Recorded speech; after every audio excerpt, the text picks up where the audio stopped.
I have here at my disposal 4 different types of envelopes and some just blank, ordinary, plain recipe cards.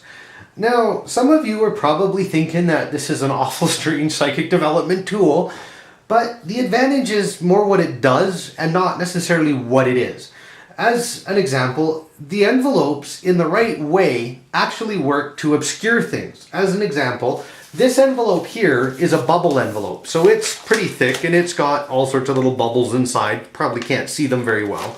And it's meant for shipping things so that it's safe and secure, right? They're a bit expensive, but the advantage is if I'm going to do things that I could potentially feel, right? Like more physical things, like for example with psychometry, right? I have this little quartz crystal here. I can just simply stick it in the envelope. I don't have to seal it. I can just, kind of whatever, make it so that you can't see it. I could tape it. I could just even get like clips and put it on so I can reuse it. And then if I need to feel what it is, it's pretty hard to tell what's inside. You might get a very rough shape, but that's about the best you're going to get because the bubbles and the thickness obscure it, right? So for tools like psychometry, this adds an incredible level of separation because you aren't going to tell what it is by feel alone, right? You just can't. Now, with some things, you could use this to obscure other things. Like, I have a flashcard, right? I could stick it inside, and there's no way on earth I'd ever see it or feel it or anything. And, if that's what you got, that's great. But as I said, these are a bit expensive. Now, another option is you can just use regular envelopes to do that. But not all envelopes are created equal. This one, for example, if I put this inside, you can still kind of see what it is. So this isn't going to work very well for that endeavor. Now, they have what's called security envelopes that have designs on the inside, right? This one just got little blue lines.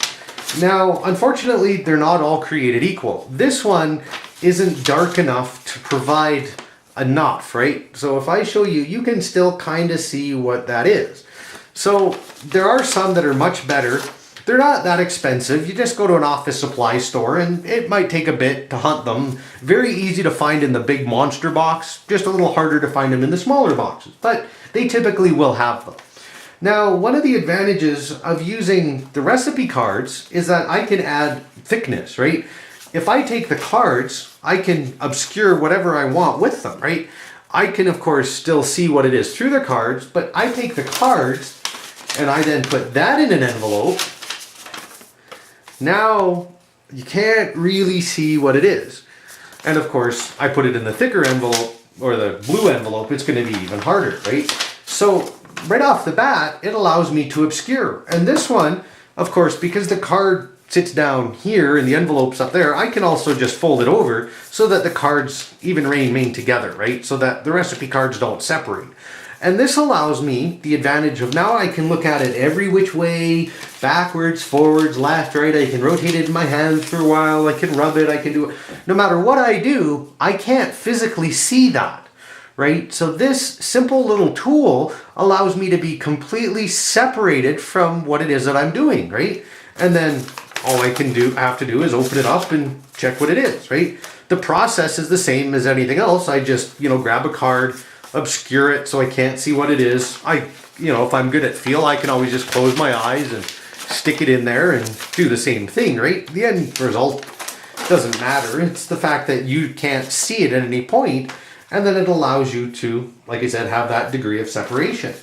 Another advantage to these, especially with the blank recipe cards, is that I can be spontaneous, right? If I'm out and about and I want to say practice, I could easily just decide, okay, I want to go with numbers today. I can make a bunch of numbers on the cards, right? And then do the same basic thing, right? Write numbers on this card and then put one in front and one behind and then stick it in the envelope for the same effect, right? I'm not going to be able to see what it is.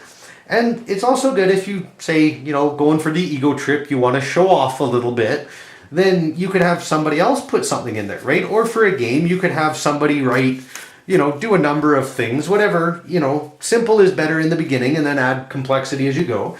But you could have a friend write down a name or something that you would have some connection to, obviously. And, or they could write down an object in the room, write the name like, I've got a lamp.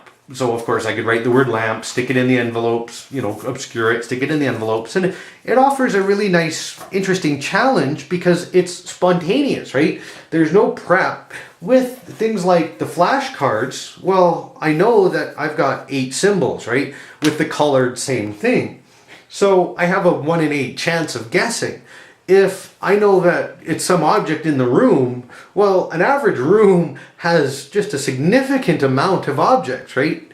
And you could go for simple, like picture frame. If you've got 80 picture frames, well, good enough, but you could go for a specific too, right? So it just offers that opportunity, like I said, to be completely spontaneous. And with some of this stuff, that's wonderful to do because the whole point is to be able to get a level of that defined effect, right? That little bit of control over it. And spontaneity ensures we have control, because if I'm not really in the mood, then of course it's going to be harder, right? But if I've conditioned myself that way, then it's going to be very difficult. If I never have a chance to convince myself of that, you know, little lie, then of course I'm always going to be able to use the abilities, and that's a wonderful thing. So that's what these do, right? They give us the option to obscure, but it also gives us the option to do quick, spontaneous things and obscure as well, because of course, like I said, these aren't thick enough. Like everything else, you can buy thicker recipe cards.